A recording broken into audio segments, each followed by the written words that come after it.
نحمده ونصلي على رسوله الكريم اما بعد۔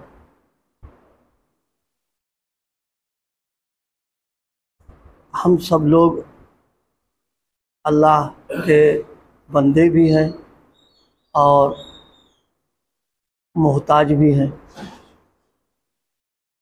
اللہ تعالیٰ صمد ہے۔ صمد کا مطلب یہ کہ وہ کسی کا محتاج نہیں ہے اور سارے لوگ اس کے محتاج ہیں۔ تو اب ہمارے ذمے دو کام ہیں۔ جب بندے ہیں تو بندگی کرنا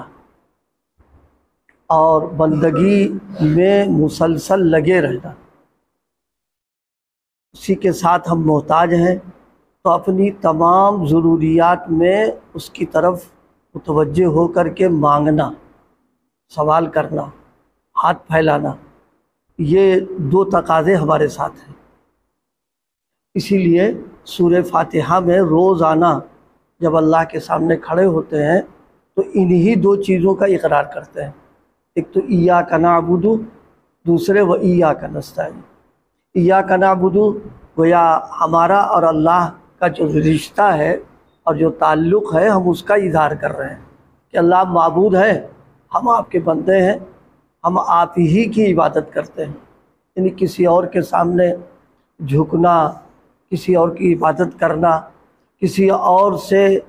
اور کے سامنے پیشانی جھکانا، یہ کام نہیں کریں گے۔ ہم آپ ہی سے کریں گے سب کام۔ پھر ہم ضرورت مند ہیں، کمزور ہیں، محتاج ہیں تو ہم آپ ہی سے مدد چاہیں گے۔ یہ دونوں کام کرنا یہ ہمارا گویا فریضہ ہے، ہماری ذمہ داریوں میں۔ اسی لیے صوفیہ نے لکھا ہے کہ اس آیت کو بار بار دن میں کئی بار پڑھ لیا کریں۔ ایاک نعبد و ایاک نستعین،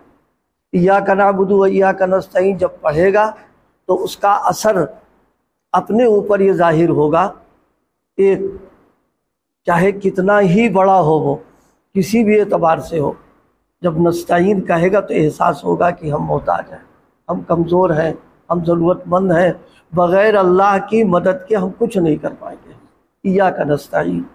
اور ایاک نعبد جب پڑھے گا تو پھر اپنا بندہ ہونا، اپنا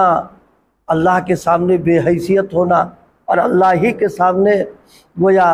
ریاض بندی کرنا، اس کا استعداد ہوگا۔ اس لیے فرمایا کہ اس کو پڑھے۔ حضرت ڈاکٹر عبدالحی صاحب نور اللہ مرقدہ نے ایک موقع پر فرمایا ہے، ایاک نعبد و ایاک نستعین جب دن میں کئی بار پڑھے گا تو اللہ سے تعلق اس کا مضبوط ہو جائے گا۔ کیونکہ اللہ کا معاملہ یہ ہے، ایک مرتبہ بھی بندہ اللہ کو جب یاد کرتا ہے تو بس اللہ پاک اتنا خوش ہو جاتے ہیں کہ بس اس کی طرف متوجہ ہو جاتے ہیں، اور جب کئی بار کہے گا تو ظاہر ہے ان کی توجہ ہماری طرف ہو جائے گی۔ اس لیے ہم سب لوگ دن میں کئی نمازوں میں تو پڑھتے ہی ہیں، دن میں بھی اس کو دل میں پڑھ لیں، ایاک نعبد و ایاک نستعین۔ اور اسی کے ساتھ حضرت ڈاکٹر صاحب نے یہ بھی فرمایا، ڈاکٹر عبدالحی صاحب اللہ برکتہ نے، کہ اپنی چھوٹی سی چھوٹی ضرورت، چھوٹا سا چھوٹا کام ہو، سب انہی سے کہیں۔ اور جیسے اماں ابا سے آدمی کہتا ہے، بالکل بے تکلف ہو کے اللہ سے بھی اسی طرح کہے کہ اللہ ہم کو فلاں چیز کی ضرورت ہے، ہمیں فلاں چیز کی ضرورت ہے، اللہ ہمارا فلاں کام ہے، کہے اللہ سے۔ فرمائے یہ دونوں کا ورد رکھنا اور یہ معاملہ رکھنا انشاءاللہ کرتا رہے گا، دھیرے دھیرے ان کی عنایت متوجہ ہو جائے گی اور ایک مضبوط تعلق آ جائے گا اس کے ساتھ۔ کبھی کبھی ایسا بھی دل میں خیال آتا ہے۔ خیال کیا آتا ہے؟ شیطان پیچھے پڑا رہتا ہے کہ ارے جا تیری کی عبادت اس لائق تو ہے ہی نہیں، ہاں وہاں لگا ہوا ہے، اور بار بار جو ہے کیا کہتے ہیں مانگ رہا، یہ کر رہا، وہاں سے تو کچھ ہوتا ہی ہوتا نہیں۔ بزرگوں نے ایک بڑی اچھی بات کہی ہے، ایک عمل نیکی کرنے کے بعد اگر دوبارہ نیکی کی توفیق مل رہی ہے تو بس سمجھ جائے کہ پہلا قبول ہو گیا، ورنہ اس کی توفیق نہ دیتے ہم کو۔ مولانا رومی نے ایک واقعہ لکھا ہے، ایک شخص تھا، وہ ذکر کرتا تھا اللہ اللہ، تو شیطان نے اس کے دل میں ڈالا کہ ارے وہاں سے تو کوئی جواب نہیں آ رہا، تم بار بار نام لے رہے ہو، رٹ لگا رہے ہو، کیا فائدہ؟ بات سمجھ میں بھی آ گئی۔ ارے بھی کسی کو بار بار پکارے، اب وہ جواب نہ دے، متوجہ نہ ہو، تو آدمی سمجھتا ہے کہ بیکار خواہ کیوں پکار رہے ہیں، وہ بیٹھ گیا۔ تو پھر اللہ کی طرف سے اس کا جواب آیا کہ بندے، یہ جو تم کو ذکر کی بار بار جو تم کو عمل کر رہے ہو، اگر ہم تم کو توفیق نہ دیتے تو کیا تم ذکر کر لیتے ہمارا؟ فرمایا کہ ذکر جو تم دوبارہ کر رہے ہو، یہ پہلا ذکر کرنا میں نے قبول کر لیا، اگر قبول نہ کیا ہوتا تو پھر تم کو توفیق ہی نہ دیتے۔ اس لیے ہمارا کام ہے لگا رہنا، اپنی بندگی اور عبدیت کا اظہار کرنا، اپنے محتاج ہونے کو ظاہر کرنا، چاہے وہ قبول کرے نہ کرے، ہمارا اپنا کام ہے کہ ہم لگے رہیں گے۔ ایک واقعہ لکھا ہے علامہ ابن قیم نے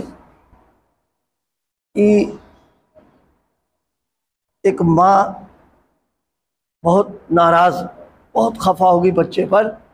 اور مار کر کے اس کو گھر سے باہر کر، اور میں دیکھتا رہا اس کو، اور کہا جاؤ تم کو گھر نہیں رہنے دیں گے کہ تم نافرمانی کرتے ہو، بات نہیں مانتے ہو۔ بچہ دروازے پہ آ گیا، دائی ڈھکے دروازہ بند کر دیا، تو وہ سسکیاں لے کے روتا رہا، تھوڑی دیر وہاں رہا، پھر اس نے قدم بڑھائے اور موڑ تک گیا، چلا گیا، پھر لوٹ کے آیا، وہیں آگے بیٹھ گیا، روتا رہا، اس کو نیند آ گئی، سو گیا۔ ماں نے دروازہ کھولا تو دیکھا کہ وہ تو غصے میں تھی ہی، وہ اس نے پھر اور لان تان، اور یہ تو یہاں جا، بھاگ جا، یہ کر وہ کر۔ تو اس نے بہت درد سے ایک بات کہی، کہا ابا تم نے نکالا تو اپنے گھر سے نکال دیا ہم کو، اور ہم یہ سوچ کر کے کہ اب گھر پہ لوٹ کے کبھی نہیں آئیں گے، جا رہے ہیں اب۔ لیکن جب وہاں دور تک گئے تو خیال یہ آیا کہ مزدوری کر لیں گے، کما لیں گے، کوئی ہنر سیکھ لیں گے، پیٹ پال لیں گے، لیکن آپ کی ممتا ہم کو کہیں نہیں مل پائے گی، یہ وہ اسی در پہ ملے گی، اور ظاہر ہے کہ ماں کی ممتا کے بغیر تو کچھ ہو ہی نہیں سکتا ہے، لہذا ہم پھر یہیں آ گئے، جائیں گے نہیں ہم، کیونکہ یہ ماں کا پیار اور ماں کی محبت کوئی نہیں دے سکتا ہے۔ اس نے جب یہ کہا تو اس کا دل پسیج گیا ایک دم، یہ عورتوں کا دل پھر ماں کا، اس نے جب یہ کہا چپٹا لیا، کہا تم رہو گے۔ بزرگوں نے فرمایا کہ یہی معاملہ اللہ کے ساتھ بندے کا ہے، کہ اللہ کی جو بندے کے ساتھ میں محبت ہے، پیار ہے، شفقت و عنایت کوئی نہیں دے سکتا ہے، یہی در ہے اس کے لیے، لہٰذا اسی در پہ پڑھے اور پڑھ کر کے عبدیت کا مظاہرہ، اور اسی سے مانگتا رہے، انشاءاللہ کوئی نہ کوئی ایک نہ دن وقت آوے گا ہی کہ اس کی نظر ہوگی، کام بنے گا۔ ایک بزرگ کا واقعہ لکھا ہے، تہجد اٹھے، آواز آئی بے ڈھنگی عبادت ہے، ہم کو قبول نہیں ہے یہ۔ خادم تھا، اسے سنا، اٹھے، تہجد پڑھا، ذکر کیا، جو کچھ تھا سب پورا کر دیا۔ دوسرے دن پھر وہی آواز آئی کہ بے ڈھنگا پن ہے، ہم قبول نہیں ہمارے یہاں۔ وہ خادم جو تھا وہ تھوڑا کچا تھا، اس نے کہا جب قبول نہیں کر رہے تو کائے کو رات اٹھتے آپ، نیند بھی جا رہی ہے، آرام بھی جا رہا، اور پھر سوئیے، پڑھ کے آرام سے اٹھ کر کے جو کرنا ہو کریے۔ تو بہت عجیب بات کہی، فارسی کا شعر ہے، توانی ازا دل بپرداختن کی دانی کی بے او تما ساختن، کہ تیرا مشورہ پر عمل بہت اچھا کیا، عمل کریں، لیکن جب یہ ہو جائے کہ کوئی اور بھی در ہے جہاں کام بن سکتا ہو، ان کے علاوہ تو کوئی در ہی نہیں ہمارا، وہ لاکھ کہیں کہ ہمیں قبول نہیں اور بے ڈھنگا پن ہے، ہم کرتے رہیں گے اس کو۔ چنانچہ اللہ کو یہ ادا پسند آ گئی کہ یہ بندہ سمجھ رہا ہے کہ کوئی اور در میرے لیے نہیں ہے، فوراً قبول است گرچہ ہنر نیز کہ جزوہ پناہ دیگر نیز، کہ بندہ بے ڈھنگا پن تو ہے، لیکن تمہارا اندر کا ایمان اور تمہارا ضمیر یہ کہہ رہا ہے کہ اس در کے علاوہ کوئی اور در ہے بھی نہیں ہے، ہم سب قبول کر لے رہے ہیں۔ بس ہمارا کام دو، اپنی عبدیت اور بندگی وفاداری کے ساتھ کرنا، اور ہر موقع پر انہی کی طرف رجوع ہونا۔ ایاک نعبد و ایاک نستعین، نماز میں کھڑے ہو کر کے گویا جب اقرار کر رہے ہیں تو نماز کے باہر عملاً اس کو بتانا، کسی اور سے ہاتھ پھیلانا، مانگنا، دامن پھیلا دینا، اپنے یہ کرنا کہ ہمارا یہ کام ان سے بن جائے گا، یہ نحمد و نستعین کے خلاف ہے۔